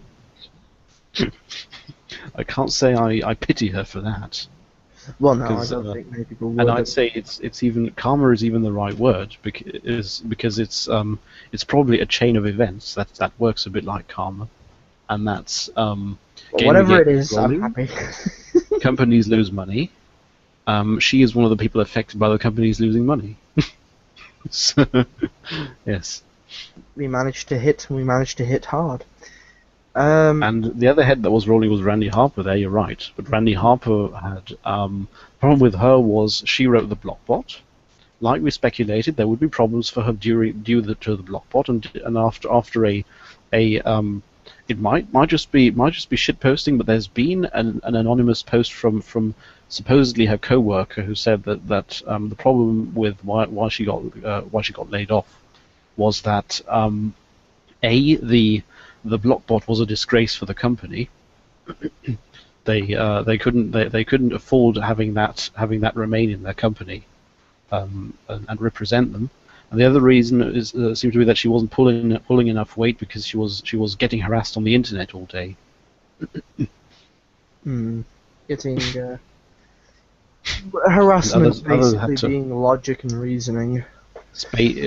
What I mean is she spent her work hours, too many work hours, just Being sitting an in front of the computer and getting and browsing the Twitter. I know I saw a tweet from her saying, oh, you guys might be laughing, but that means I can go full-time SJW, now I don't have to work, now I can just bitch at you all day. Which I thought was hilarious, given the fact that she uses the blockbot, so...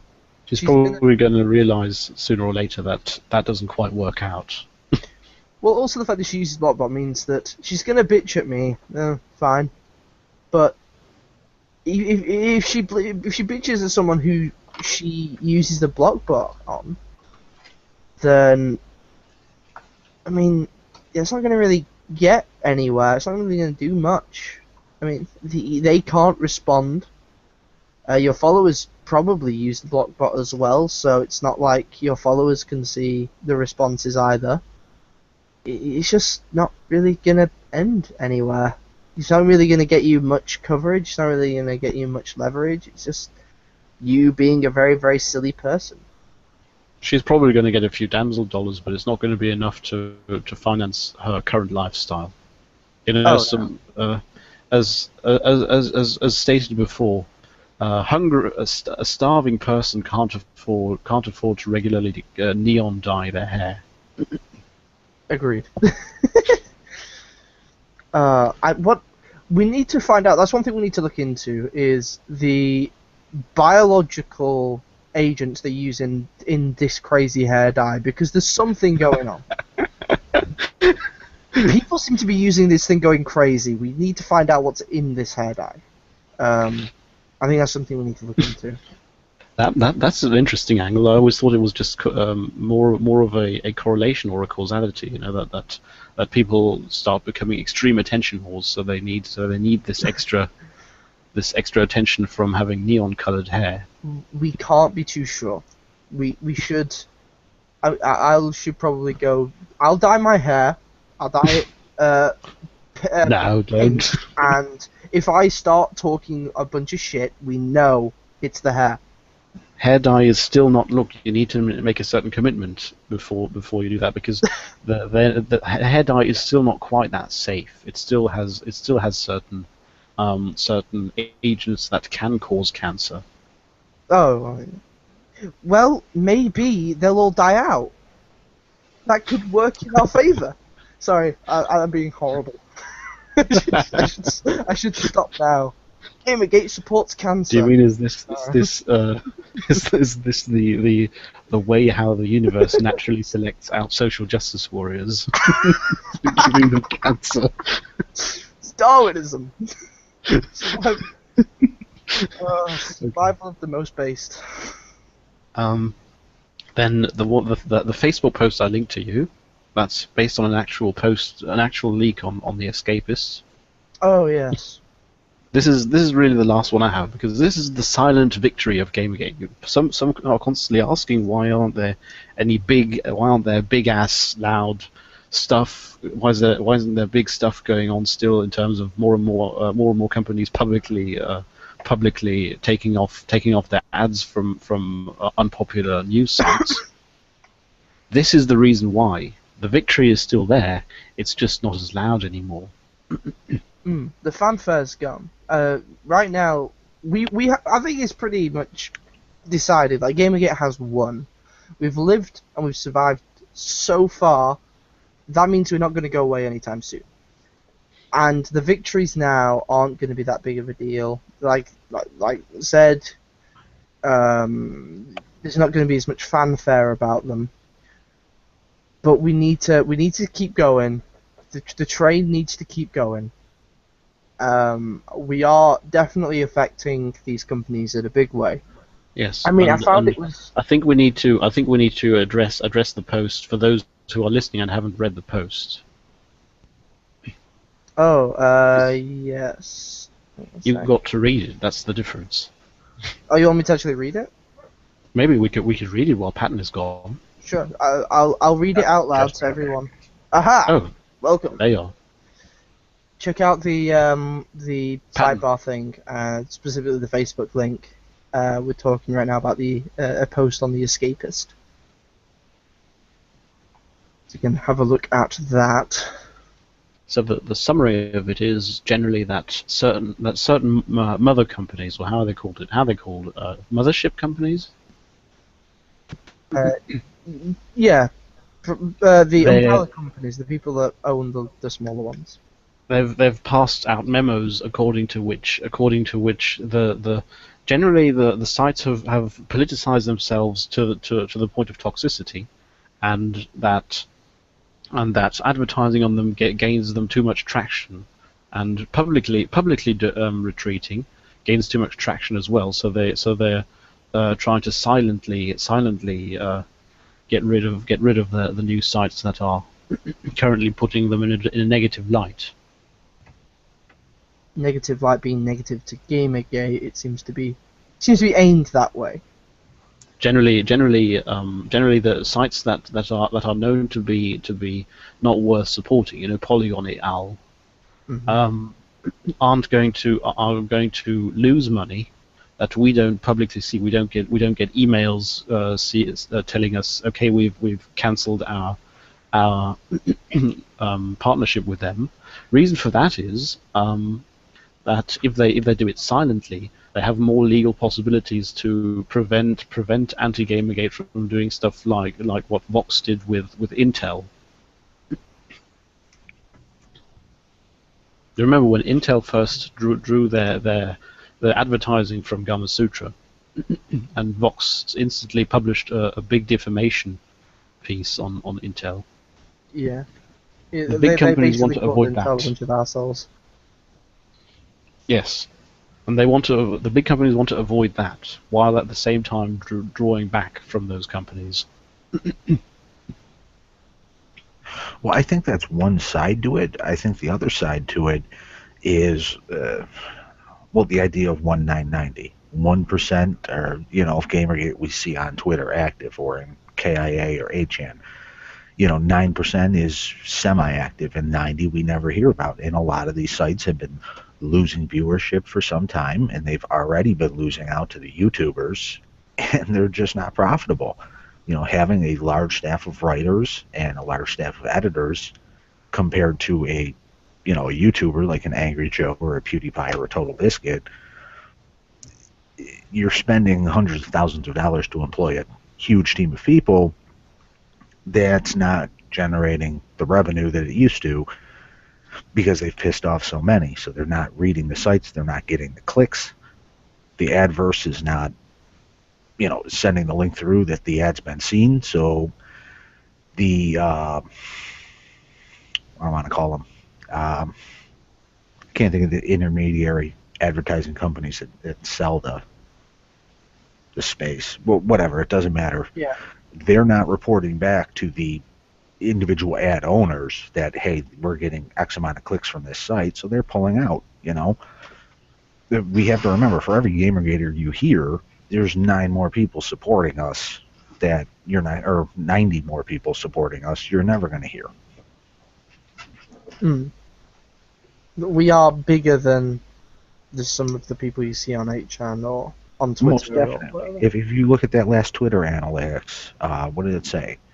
150,000 uses a day or a month or something like that? Yeah, 150,000 new, what was it? 150,000 IP addresses visited the Gamergate HM board, and all those IP addresses, it wasn't like repeat visitors, it was unique IP addresses. I couldn't think of it unique for some reason. But yeah, it was that, and I think that's awesome. But you got to figure, if they're, you take that, you divide it by 10, that means there's 15,000 actives, there's, 135,000 lurkers, and then you have another, 1.35 million people who never go to that board. They're just out there in the mass of it. So, I mean, there's people that are not openly affiliated to Gamergate that support what we do and are not going to the sites just simply because that's their protest. Mm. Oh, just remembered, I did actually have one more topic that I forgot to write down. Graham Linehan, sorry. Graham Linehan, the writer behind a bunch of different TV shows along, which include things like Father Ted, I believe he wrote, and a couple of other things. He's come out as anti-Gamergate and generally a horrible human being, like blocking women left, right, and centre because he disagrees with them, yet saying that Gamergate women are idiots and that Gamergate's about misogyny. And yeah, he wrote Father Ted, he wrote Black Books, and he wrote The IT Crowd. Yeah. He's come out as kidding. Now, what's interesting, what I found interesting is he's followed by two people who I respect quite a lot. One of them is Stephen Fry. Now, Stephen Fry is going to all of a sudden, in his Twitter feed, see Graham Linehan going on a Twitter tirade against Gamergate, and I'm wondering, what's Stephen Fry going to make of this? Because Stephen Fry, in the media and in the general world, is a big voice of reason. A lot of people respect what he has to say, and if he comes out as pro or anti, that's going to be a big deal. Okay. Well, I think so. I mean, Stephen Fry, he hosts a lot of TV shows. He has a very respected fan base, and he's now going to become aware of Gamergate's existence in a big way. I mean, what do you think? That really depends on what information is carried to him and how willing he is to dig for information himself. Well, he's definitely if he just going goes to to be... a news site and if he just goes to some news site and reads an article, then he's probably going to be anti-Gamergate. But on the other hand, he's Stephen Fry, so he's probably going to be a bit more critical than that. He is probably going to be a bit more critical. He strikes me as someone who's going to be a little bit more critical, and I'd be curious to see what happens. With that. I'm surprised Graham Linehan actually came out as anti, because he struck me as someone who's quite intelligent. And for those of you listening, yes, it's pronounced Linehan. It's an Irish name. Ah, okay. Yeah, it's pronounced Linehan. It looks like Lineham. It's not. Yeah, I've lived in Ireland. I lived in Ireland for quite a long time, so I get some Irish pronunciations. Yeah, that's going to be quite interesting. Oh yeah, and Polygon went after PewDiePie, but that's sort of a footnote, really. Well, wait. I did pick that up, but I never really got why Polygon of all people is going after PewDiePie. Because PewDiePie, I do remember what PewDiePie did. PewDiePie essentially wrote that that it was not okay from Nintendo to demand a cut from the ad revenue from YouTubers that play Nintendo games.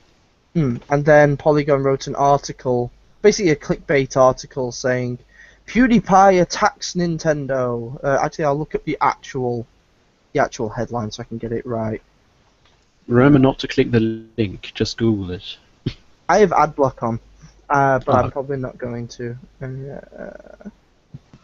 Are they just salty because the PewDiePie quote got more press coverage for Dying Light than their entire website has ever had? Basically, yeah. Yeah, they changed the title to GamerTube, PewDiePie and the YouTube Commentary Revolution. I can't remember what the original one was. Because it was something ridiculous like, PewDiePie attacks Nintendo or something. I'm trying to find the actual headline here, but I can't seem to find it. I know what you mean. People can look that up. I just remembered something. I just remembered that we can't just leave. That's YouTubers event status joystick. You remember joystick? I know something happened with joystick. and I couldn't really Okay. find much as to what happened with Joystick. The thing with the event status was really just he was picking an article on how it was an article from Joystick, anti-Gamergate site, on how blacks are oppressed while playing video games. And it's basically just somehow about online harassment and racism.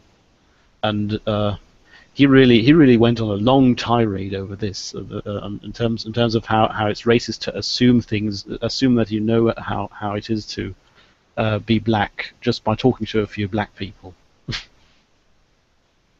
And Okay.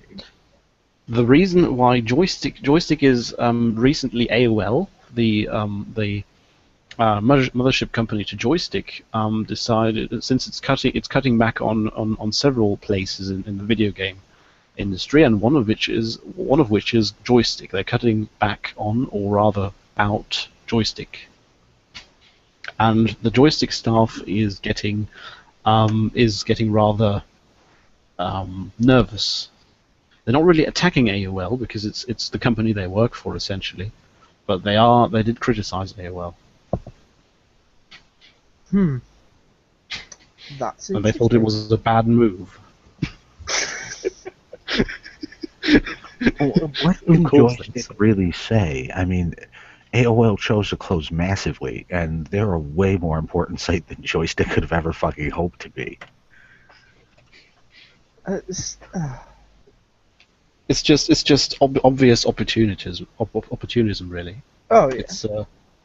It's sitting on a high horse, thinking you can tell everyone what is a good choice and what isn't, and then of course saying if that decision means I'm getting laid off, then I better say do whatever I can to say that this is a bad idea. Wait, that reminds me of something else. What was there? XSEED. Did we do this? Niche Gamer. Oh no, yes, we did that. Yes, we did. We did talk about that earlier.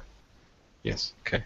I think that's everything. Then I think we've now set the world right. This is just a side note on the whole Joystick thing, just because I'm looking through now, and it seems like Polygon and Kotaku are shedding massive amounts of tears about Joystick being gone, but they have neither one mentioned one word about Massively, which was like what, maybe 5-6 times the size and viewership of Joystick.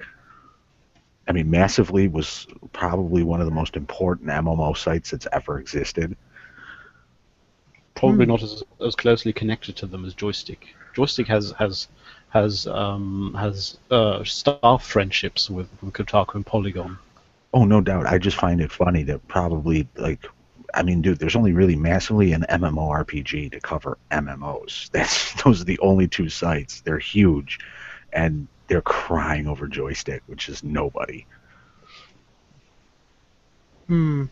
Well, they've always had preferences towards reporting. A good point. I didn't think of that. Well, yeah, I think that's everything then. I think we've set the world right. Yes. Yeah. All right then. That's the entirety of all the topics. That's the entirety of Gamergate summed up. So now we're probably gonna go, and we're probably gonna go and hate on some minorities. You know, the usual thing that we do. Yes, exactly. And don't forget impressing the women. Oh yeah, make sure you press your quota of 5 women per day. If you can get higher than that, that'd be great. So things have gotten very lenient. So just looking at them is enough. We need to stare at them. We need to fart loudly because apparently that helps. I was told by someone that helps. And again, as a reminder, on a bit of a more serious note, keep a lookout for hypocrite on Wikipedia. If you see clear anti-Gamergate edits made by hypocrite, he's probably doing that under directions from Ryu Long. Just generally look for questionable things happening on Wikipedia, either pro or anti. Okay. And that's something that we need to be aware of. If everything's suddenly going pro Gamergate on Wikipedia, we need to be aware that that's happening. We don't want people misrepresenting us. I think if that were to happen, we would know it before it happens. Oh, yeah. You know, there'd be threads on the 8chan on Tumblr. Yeah, true. Fair enough.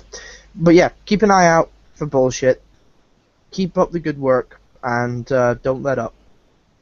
And don't do school and stay in drugs. That's my advice for life. Alright, we'll leave you there. Goodbye and good night.